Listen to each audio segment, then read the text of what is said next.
everyone. Today I'm going to read this book, Junie B. First Grader, Boss of Lunch. Okay. Today is chapter...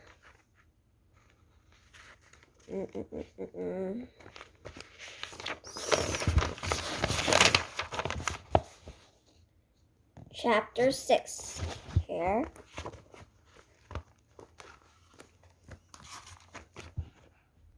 Okay. Boss of Lunch. It was the funnest dream I ever had. I looked exactly like Mrs. Gutzman, except I had my own face.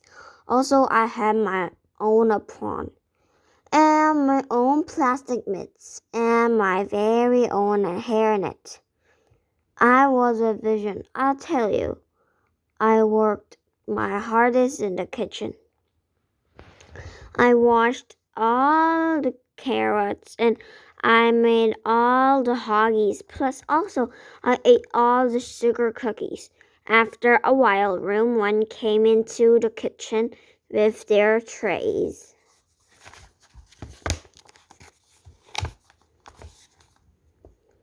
The children saw how hard I was working.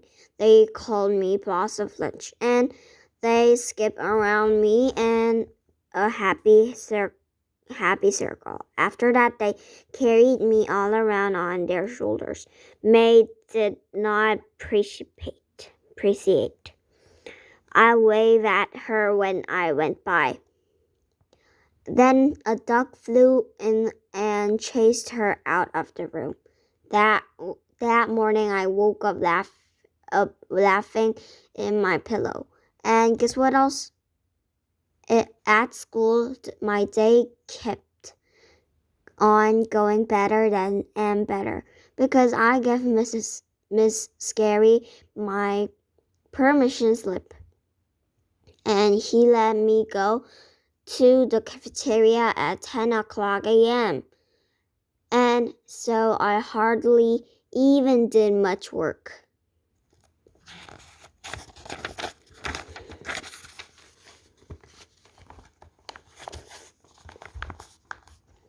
Mrs. Gutzman was delighted to see me again. She said I could start helping her very soon. But first she wanted to show me around the kitchen. It was the hugest kitchen I ever saw. It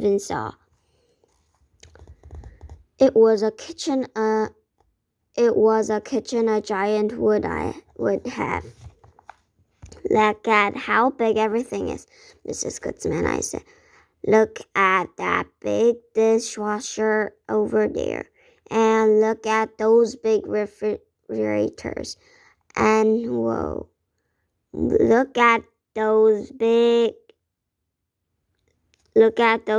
sinks. And that big giant freezer. I kept looking. And look at that big can opener.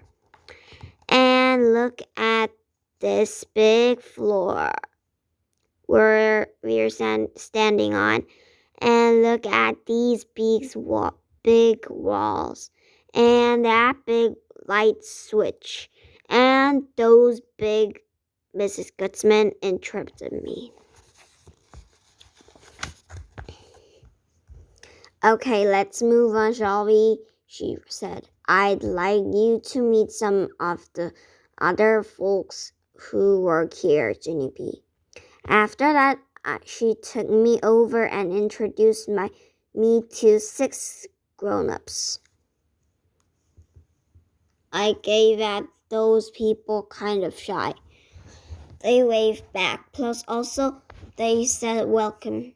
But here is the bestest part of all. After I met all the people, Mrs. Gutzman opened a big drawer, and she handed me a big, giant white apron.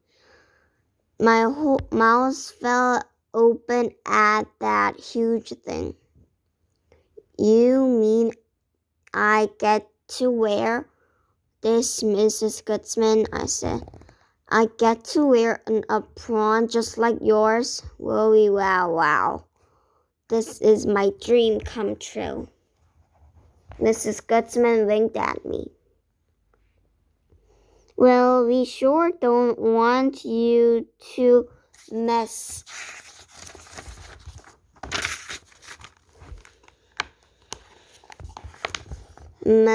up that pretty flowered dress of yours, do we? She said. After that, she pulled the apron over my head and she tied up straps around me. I can show you some pictures.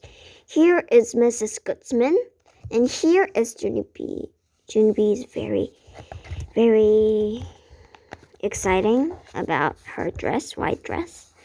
And here is Mrs. Gutzman's another grown-ups. Okay, so let's read next page. Okay. I looked down to the ground. The apron came down to my shoes almost. I trilled and trilled all around. Oh, I love this apron, Mrs. Gutzman, I said. This apron makes me feel like a princess. Mrs. Gutzman said I had a good imagination. After that, I put on my mitts that she had given me. And she triddled some more. Now I have the whole complete outfit practically.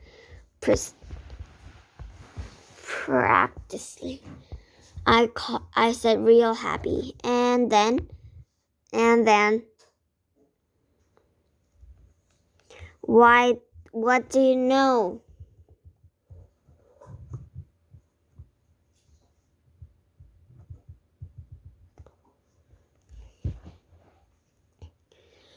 All of a sudden, Mrs. Gutzman reached into her apron, and she pulled out my hairnet. A hairnet just for me. She put it out on my head. Oh boy, thank you, Mrs. Gutzman, thank you, I shrilled.